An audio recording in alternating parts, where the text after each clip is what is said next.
की वीडियो में हम ये देखेंगे, कल देखिए मैंने आपको ये वेलकम एवरीवन। सो आज की वीडियो में हम ये देखेंगे, कल देखिए मैंने आपको ये समझाया था, अगर आपको याद होगा तो मैंने आपको एक लिस्ट दी थी कि किस तरीके से आप कंजम्पशन बेस्ड और अच्छे अच्छे स्टॉक को किस तरीके से आप यहाँ पर लिस्ट आउट कर सकते हो। ये मैंने आपको कल प्रॉपर एक लिस्टिंग करके दी हुई थी। आज बेसिकली हम लोग किस पे बात करेंगे कि भाई सौरभ ठीक है, चलो लिस्ट तो हमने बना लिया, ओके बहुत अच्छी बात है, लिस्ट बन गया, सब कुछ बन गया। अब मुझे ये बताओ ना कि हम ट्रेड कैसे करें, मतलब अगर हमको कोई स्टॉक पसंद आ रहा है, हम किसी स्टॉक की एनालिसिस कैसे करें। मैंने आपको क्या बोला था ना कि देखो हर समय कोई स्टॉक चलेगा ये ज़रूरी नहीं है, लेकिन आपको जो ज़रूरी है वो ये आना चाहिए कि भाई मेरी एनालिसिस इतनी परफेक्ट हो कि मैं किसी भी स्टॉक को देख सकूं, मैं किसी भी स्टॉक को पहचान सकूं, मैं उसके बारे में डिस्कशन कर सकूं, या उसके ऊपर एक अच्छी एनालिसिस बनाने की मेरी कैपेबिलिटी हो। That's the biggest point, right. So सबसे पहले हम लोग एक समझते हैं ना कि किसी भी स्टॉक के अंदर हमें क्या देखना चाहिए। जब भी हम किसी स्टॉक की एनालिसिस करते हैं दोस्तों, तो हम एक चीज़ का ख्याल रखते ही हैं कि जब कोई स्टॉक चलता है, ठीक है, तो वो स्टॉक दो वजहों से चलता है। या तो उसके फाइनेंशियल्स बहुत अच्छे होते हैं, ठीक है, यानी अगर मैं क्वांटिटेटिव बात करूं, रेवेन्यू अच्छा है, प्रॉफिट अच्छा है, या तो उसका क्वालिटेटिव एनालिसिस अच्छा होता है, चार्ट अच्छा बोल रहा है, बिजनेस अभी कुछ नहीं है लेकिन बिजनेस आने वाला है, फ्यूचर ग्रोथ अच्छा है, तो कुछ ना कुछ तो ऐसा होगा जो इन्फ्लुएंस करेगा भी किसी भी स्टॉक को मूव करने के लिए। मैं उन स्टॉक्स की बिल्कुल बात नहीं कर रहा हूँ जो 25 रुपया 30 रुपये के हैं, वो एक दिन में 33 रुपये हो जाते हैं, फिर अगले दिन फिर से वो 20 रुपये हो जाते हैं। मैं ऐसे स्टॉक की बात कर ही नहीं रहा हूँ। देखिए पेनी स्टॉक्स के बारे में हमारा कोर्स है ही नहीं, क्योंकि हम गलत चीज़ें नहीं सिखाते। हम कहते हैं कि शांति सुकूनता के साथ पैसा कमाइए। अगर पेनी स्टॉक खरीदना है उससे अच्छा ऑप्शंस ट्रेडिंग कर लीजिए, सेम सेम आपको मजा आएगा, है ना।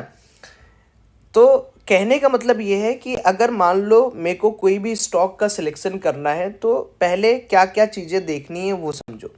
कोई भी स्टॉक दोस्तों, जैसे ये मैंने एक एंजल वन का आपके सामने डे वाइज चार्ट फ्रेम का आपके सामने एक पिक लगाया है। अब देखो कोई भी स्टॉक जो होता है उसके पास 4 फेज होते हैं। अब ये चाहे आप डे वाइज बोल लो, चाहे आप 15 मिनट में बोल लो, चाहे आप 5 मिनट में, चाहे आप 3 मिनट में, हर मिनट के अंदर आपको 4 फेजेस दिखेंगे स्टॉक्स के, है ना। इसी 4 फेजेस में स्टॉक मूव करते हुए दिखता है। वो फेजेस कौन कौन से हैं? पहला फेज होता है दोस्तों कि स्टॉक ना कई दिन तक, कई महीनों तक, कई सालों तक एक पर्टिकुलर जगह पर रुका रहेगा, कंसोलिडेट करता रहेगा, साइडवेज टाइप का रहेगा। उसके बाद फाइनली मार्केट में एक ब्रेकआउट हैपन होगा। ब्रेकआउट के बाद मार्केट के अंदर एक थोड़ा सा, जैसे ये कई दिनों से टिका है, यहाँ पर कई लोगों ने पैसा लगाया, ब्रेकआउट मार्केट दिया, वो थोड़ा पैसा कमाए, अगेन मार्केट थोड़ा सा एक बेस बनाएगा और फिर वो एक पर्टिकुलर जोन में जाएगा। फिर यहाँ पर मार्केट, इसको हम स्टेज 1 बोल दे रहे हैं, इसको हम स्टेज 2 बोल दे रहे हैं, और 2 के बाद मार्केट क्या करेगा? मूव ऑन करेगा, बेस बनाते हुए जाएगा, और जहाँ पर एक अच्छा रिटर्न दे देगा, है ना, वहाँ पर कई लोग प्रॉफिट बुक करने लगेंगे और टॉप पर कहीं जाकर मार्केट फिर से कंसोलिडेट होना शुरू होगा। इसको हम स्टेज 3 बोलेंगे, और यहाँ से मार्केट में फॉल आएगा जिसको हम स्टेज 4 बोलेंगे। ये फॉल छोटा भी हो सकता है, फॉल बड़ा भी हो सकता है, फॉल कितना भी हो सकता है। तो कहने का मतलब यह है कि किसी भी स्टॉक का जो प्राइस मोमेंटम है वो 4 बातों पर डिपेंड करता है। वो कौन कौन से 4 बातें हैं? वो 4 बातें ये हैं कि पहले क्या करेगा, एक स्टॉक कुछ दिन तक कंसोलिडेट करेगा, वो महीना भी हो सकता है, दिन भी हो सकता है। देन यहाँ पर मार्केट एक ब्रेकआउट दिखाएगा, this will be the breakout. इस ब्रेकआउट में बहुत सारे लोग घुसेंगे, मे बी ये ब्रेकआउट सस्टेन हो जाए, मे बी ये ब्रेकआउट ना सस्टेन हो, बहुत सारे लोग इस ब्रेकआउट में घुसेंगे। अगेन मार्केट क्या करेगा, इस ब्रेकआउट के बाद एक छोटा सा स्विंग बनाएगा, इस तरीके का कर्वेचर बनाएगा। This is stage number 1। okay, this is breakout phase, we can see that this is breakout phase and this is the type of swing। और इस स्विंग के अंदर जो ये छोटे हैंड वाले हैं वो बाहर होंगे और इस स्विंग के बाद मार्केट क्या करेगा, एक अपवर्ड रैली प्रोवाइड करेगा। ये रैली के बाद मार्केट टॉप पर जाकर कहीं पर भी कंसोलिडेट होना शुरू होगा। उसके बाद यहाँ पर आपको एक थोड़ी सी प्रॉफिट बुकिंग दिखेगी या मार्केट के अंदर फिर से आपको लॉस लेना पड़ेगा अगर आप टाइम पे प्रॉफिट बुकिंग नहीं की हो तो। Now this is stage number 1 and this is stage number 2। stage number 2 is periodically ये अपने सपोर्ट को बनाते हुए धीरे धीरे करते हुए, डिपेंडिंग की स्टॉक के अंदर कैसा मोमेंटम है, स्टॉक किस तरीके से काम कर रहा है, धीरे धीरे करते करते यहां से ऊपर निकलेगा and eight top it will consolidate. Okay, stage number 3, this is stage number 3 and again it will fall stage number at 4। now the thing is कि how can I judge कि whether the stock is going at stage 1, stage 2, stage 3, मैं कैसे जज करूँ या कोई भी व्यक्ति कैसे जज करे? उसके लिए देखिए बहुत सिंपल सा रूल है कि आपको सबसे पहले बेस खोजना है। बेस मतलब जहां पर आपको लगे कि यार मार्केट तो यहां पर कहीं ना कहीं से रुकने की कोशिश कर रहा है, एक बेस बना रहा है, बिग बेस। बिग बेस का ब्रेकआउट होगा और वॉल्यूम के साथ होगा गो। फॉर्मेशन ऑफ बेस को दूसरी भाषा में हम लोग कहते हैं कंसोलिडेशन। अब जैसे एक एग्जांपल के तौर पे हम लोग समझते हैं, पहले तो आपको ये समझा देता हूँ। मैं मान लो मैं टाटा केमिकल का भी लेटेस्ट एग्जांपल आपके सामने लेता हूँ। ठीक है, ये टाटा केमिकल का मैंने चार्ट यहाँ पर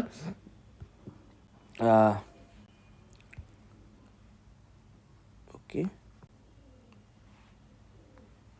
ये टाटा केमिकल का मैंने चार्ट यहाँ पर लगा दिया। अब आप यहाँ पर आ जाओ, ध्यान से समझना। देखो, आपको सबसे पहले 2 इंडिकेटर्स यहाँ पर यूज करने हैं, वो मैं बता दे रहा हूँ, फटाफट आप उसको नोट डाउन कर लो कैसे चार्ट पे आपको स्टडी करनी है। ठीक है, जस्ट 2 इंडिकेटर आपको यूज करने दोस्तों। एक आपको यूज करना है सिंपल मूविंग एवरेज, इसका लेंथ होगा 50, और दूसरा भी आपको यूज करना है सिंपल मूविंग एवरेज, इसका लेंथ आपको 100 कर देना है और वॉल्यूम। ठीक है, ये 3 पर्टिकुलर इंडिकेटर हैं जो आपके किसी भी स्टॉक को प्रेडिक्ट करेंगे, उनके बेसिक नेचर को। अब कैसे करना है वो समझ लो। देखो, इंडिकेटर पे गए, यहाँ पर आप सिंपल मूविंग एवरेज है, इसका इनपुट 50 रहना चाहिए, सोर्स क्लोज होना चाहिए। सेकंड का जो इनपुट होना चाहिए वो होना चाहिए 100, सोर्स क्लोज होना चाहिए, और वॉल्यूम का तो जो नॉर्मल है वही है। अब आप यहाँ पर टाटा केमिकल को देखो। टाटा केमिकल एक ऐसा स्टॉक है जो अभी मार्केट के अंदर एक बहुत बड़ा काम किया है। क्या काम किया है आपको दिखाता हूँ मैं। अब चलो सबसे पहले हम लोग ना इसका स्टेज पहचानते हैं। अगर मैं यहाँ पर आ जाऊँ तो क्या मेरा ये वाला जो है ये मेरे पास एक स्टेज नंबर 1 है क्या? बताओ, क्या ये मेरे पास एक ऐसा स्टेज है जिसको मैं बोल सकता हूँ दिस इज स्टेज नंबर 1? क्यों? क्योंकि यहाँ पर मार्केट ना कई दिन से साइडवेज है, रुका हुआ है, कई दिन से रुका हुआ है, एंड नाउ यहाँ पर मार्केट ने एक ब्रेकआउट दिया। ठीक है, ब्रेकआउट देने के बाद मार्केट ने एक यहाँ पर कर्व बनाया। Can you see this curve? Can you see this is the curve. तो स्टेज 1 कंसोलिडेशन हुआ, बेस बना, this is formation of base and this is very good formation, क्योंकि बड़ा फॉर्मेशन है। So we can say that yes this is very good, क्योंकि हमने क्या discuss किया है कि जितना बड़ा बेस उतना ही ज़्यादा उसके अंदर पोटेंशियल होगा अर्निंग का। तो यहाँ पर क्या दिखा आपको कि एक बेस बनाया, मार्केट ब्रेकआउट दिया। इस ब्रेकआउट में जो लोगों ने भी एंट्री किया होगा, लाइक बहुत सारे लोग जो ब्रेकआउट देखकर एंट्री तुरंत बनाते हैं, उन्होंने अगर एंट्री किया होगा तो मार्केट ने क्या किया होगा, must be taken stop loss. एक कर्वेचर बनाया, कर्वेचर बनाने के बाद जब मार्केट ने इस पर्टिकुलर बेस का ब्रेकआउट दिया, इस पर्टिकुलर बेस का ब्रेकआउट दिया, तो मार्केट ने यहां से करीब करीब कुछ नहीं तो कुछ नहीं 60 पॉइंट का मोमेंटम दिया। So this is the 60 point momentum and अगर दोस्तों मैं ब्रेकआउट के नीचे इस कर्वेचर की बात करूं, जो कर्वेचर है यहां से, तो मार्केट ने ऑलरेडी बहुत सारे रिटर्न दिए। बट मैं डिस्कस क्या करना चाहता हूं, मैं ये डिस्कस करना चाहता हूं कि मान लो हमने टाटा केमिकल के अंदर काम कर लिया, टाटा केमिकल के अंदर हम आ गए। नाउ द थिंग इज कि अगर मैं इस बड़े वाले पर्टिकुलर बेस को कंसिडर करता हूं कि भाई ठीक है, मार्केट ने, हमने यहाँ इन्वेस्ट किया, यहाँ इन्वेस्ट किया, यहाँ इन्वेस्ट किया, यहाँ इन्वेस्ट किया, मार्केट थोड़ा सा हमें परेशान कर रहा है। यू कैन सी दैट कि फेज 1 के बाद जो फेज 2 है ये बहुत बड़ा ब्रेकआउट है। एंड अब मार्केट यहाँ क्या है, ये आ गया है फेज नंबर 3 में, one way rally phase number 3 में। अब मार्केट ऊपर कहीं जाएगा, कंसोलिडेट करेगा, अभी पता नहीं ये कितना ऊपर जाए, वी कांट से दैट। उसके बाद फिर आ जाएगा आपका फेज 3, और उसके बाद सॉरी, ये आपका है फेज 1, ये आपका बेस है आपका फेज 2, ठीक है, जो फेज 2 हमने डिस्कस किया था, जहां पर मार्केट ब्रेकआउट देता है, जहां पर एंट्री है, ये आएगा फेज 3 और ये हो जाएगा फेज 4। ठीक, अब आप ये तो समझ गए कि मार्केट के अंदर इस तरीके से मार्केट काम करेगा। But the thing is, suppose करिए हमको नहीं पता है, हम फेज नहीं जान पा रहे, क्या कोई और तरीका है जिससे हम काम कर सके? एग्जैक्टली क्या वो तरीका हो सकता है? क्या तरीका हो सकता है वो? देखिए तरीका सिंपल है कि भाई अगर मान लो मेरे को ये फेज वाला नहीं समझ में आ रहा है, कि फेज वाइज डिस्ट्रीब्यूशन मुझे नहीं समझ में आ रहा है, ठीक है, कि मैं भाई फेज वाइज डिस्ट्रीब्यूशन नहीं समझ पा रहा हूँ, तो क्या मैं मल्टीपल सपोर्ट्स और मल्टीपल रेजिस्टेंस भी नहीं पकड़ पा रहा हूँ? क्या ये मल्टीपल सपोर्ट्स नहीं है? ठीक, क्या मल्टीपल सपोर्ट्स पकड़ना भी नहीं सही है ना? सो कैन यू से कि सौरभ भाई अगर मान लो हम कहीं बेस ना पकड़ पाए, अगर मल्टीपल सपोर्ट पकड़ ले या प्राइस एक्शन पकड़ ले तो भी हमारा काम हो जाएगा? Isn't true? है ना? लाइक अब कोई और एक स्टॉक उठा लेते हैं, उसके अंदर भी थोड़ा सा डिस्कशन करते हैं। लेट मी ओपन, कोई भी स्टॉक उठा लेते हैं, जैसे मान लो एशियन पेंट उठा लेते हैं, ठीक है। एशियन पेंट के अंदर डिस्कशन क्या करना है, अभी आप देखो एशियन पेंट का चार्ट, आप देखो ये चार्ट आपको क्या बोल रहा है। Now the chart is clearly saying, पहली चीज आपको क्या यहाँ पर दिख रही होगी कि, एक मिनट, डे वाइज चार्ट को अगर मैं यहाँ पर खोलता हूँ, मुझे साफ साफ दिख रहा है कि market at multiple support, like Tata chemical था, ठीक है, market at multiple support like हमारा टाटा केमिकल था, और मार्केट के अंदर गजब की वॉलेटिलिटी चल रही है, मार्केट ऊपर नीचे डिस्को डांस कर रहा है। सो पता है दोस्तों ये क्या है? ये आपका अभी फेज 1 है, डे वाइज टाइम फ्रेम की मैं बात कर रहा हूँ। लाइक अगर आप देखोगे तो मार्केट ना बहुत बड़े जोन के अंदर कंसोलिडेट कर रहा है। Can you see this? मेरा तो अभी ये फेज 1 है, आप समझो मैं ये क्यों बोल रहा हूं, ये तो भी मेरा फेज 1 है यार। क्योंकि अगर आप एज सच एज देखोगे तो मार्केट के अंदर जिसने यहां पर इन्वेस्ट किया और लॉन्गर टर्म के लिए उसको अभी 0 रिटर्न मिला है, जिसने यहां इन्वेस्ट किया उसका तो अभी लॉस में ही चल रहा है। तो मार्केट अभी क्या है, एशियन पेंट अगर मैं यहां पर लिख देता हूं तो एशियन पेंट तो अभी 0 रिटर्न में बैठा हुआ है। But the situation is very clear कि अगर एशियन पेंट क्या करता है, यहां से सपोर्ट लेके ऊपर जाता है, अगर यहां से सपोर्ट लेके ऊपर जाता है, देखो ठीक है, किसी कॉल टिप्स मत समझना, मैं बस आपको लर्निंग पर्पज से बता रहा हूं।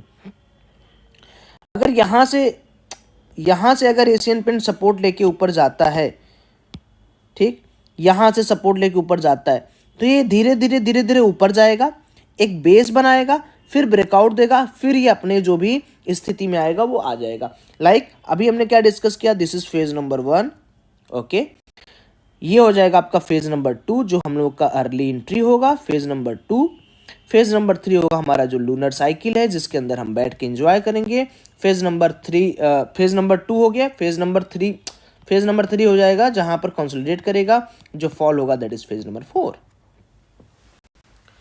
So this is the analysis.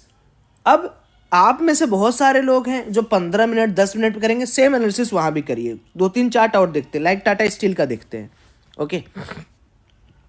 Now Tata steel का चार्ट यहां पर देखिए,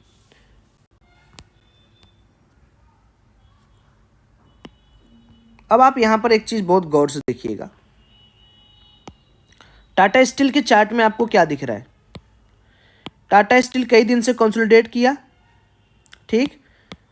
यहां पर इसने क्या किया, ब्रेकआउट दिया, ब्रेकआउट के बाद बेस बनाया, बेस बना के टाटा स्टील उड़ते जा रहा है, उड़ते जा रहा है, उड़ते जा रहा है। यहां पर इसका फेज नंबर 3 और फेज नंबर 4 एंड हो चुका है। फिर टाटा ने आराम से सपोर्ट लेते हुए उड़ते जा रहा है। तो कुल मिला जुला के टाटा स्टील को अगर हम लोग देखें तो फेज 1, फेज 2, फेज 3 और फेज 4 इसका एक साइकिल कंप्लीट हो चुका है, ठीक है। इसका एक साइकिल ये है, ये कंप्लीट हो चुका है।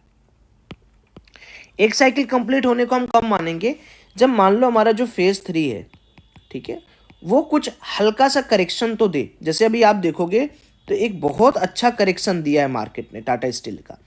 अब मार्केट ऊपर जा रहा है तो क्या हमें तुरंत एंट्री कर लेनी चाहिए क्या? नाउ द क्वेश्चन इज, क्या हमें तुरंत एंट्री कर लेनी चाहिए? बिल्कुल नहीं। अब हम क्या, किस चीज का वेट करेंगे? हम वेट करेंगे कि कम से कम फेज 1 का डिप्लॉयमेंट यहां पर हो, ठीक है, क्योंकि अभी ऑलरेडी मार्केट बहुत ऊपर चला गया, टाटा स्टील का अभी बहुत ऊपर है। तो हम क्या करेंगे, हमारी पूरी कोशिश क्या रहेगी मित्रों कि भाई मार्केट कुछ दिन कंसोलिडेट करे, कम से कम 10-5 दिन हम यहाँ पर अलर्ट लगा के रख सकते हैं, डाउन साइड का अलर्ट लगा के रख सकते हैं। मार्केट ब्रेक करे या ऊपर जाए, थोड़ा सा नीचे आए, देन हम यहाँ पर एंट्री बना सकते हैं 200-220 के टारगेट के लिए। सो द थिंग इज कि अगर आप पेशेंसली मार्केट को देखोगे, वॉच करोगे और ये एनालिसिस यूज करोगे जो मैं आपको बता रहा हूं ना, आपका काम होगा। जब हम बड़े ब्रेकआउट 15 मिनट, 16 मिनट या 10 मिनट पे काम करते हैं तो हम यहाँ पर वॉल्यूम्स देखते हैं। ये तो मैंने डे वाइज टाइम फ्रेम बताया। अब हम लोग देखेंगे कि हमने क्या देखा इस वीडियो में, कि हम कैसे समझे कि मार्केट के अंदर जो काम हो रहा है, जो स्टॉक है, वो किस फेज में चल रहा है। अब हम 15 मिनट, 20 मिनट, 30 मिनट, 50 मिनट, 2 दिन, 5 दिन वाली एनालिसिस, जिसको हम लोग कहते हैं कि कभी हम लोग कह देते हैं इंट्राडे, हमें स्विंग करना है, वो कैसे करें, उसके लिए नेक्स्ट वीडियो।